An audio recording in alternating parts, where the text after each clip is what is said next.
Танылган композитор Әнвәр Закир улы Бакиров 1920 елның 7 июлендә Казан шәһәрендә туа. Музыкаль белемне башта Казан музыка училищесында ала. 1940-46 елларда ул Совет армиясе сафларында хезмәт итә. 1952 елда Казан дәүләт консерваториясын тәмамлый. Әнвәр Бакиров татар профессиональ музыкасына нигез салучы композиторларның берсе.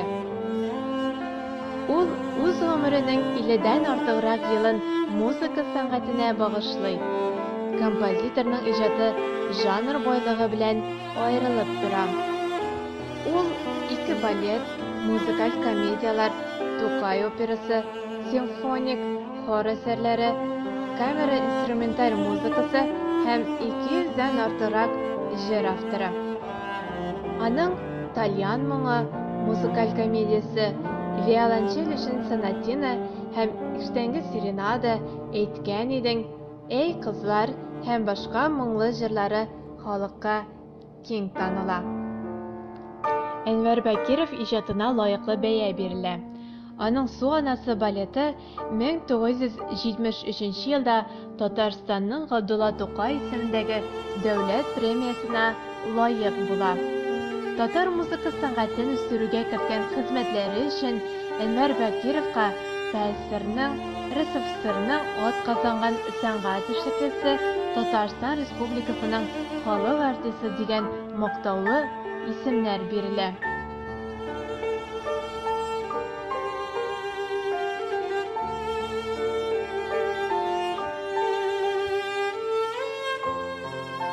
Әнвәр Бакиров исемен 2 мәктәп йөртә. Беренчесе Казанның 6 санлы балалар музыка мәктәбе.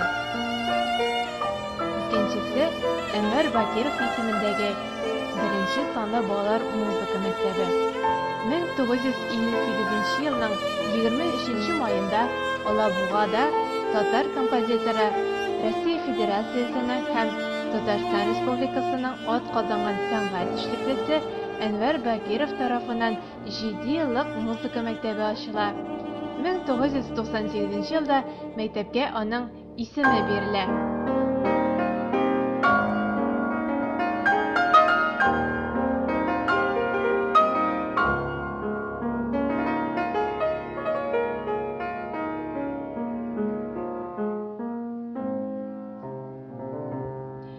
Әнвәр Закир улы Бакиров 2001 елның 17 августында вафат була.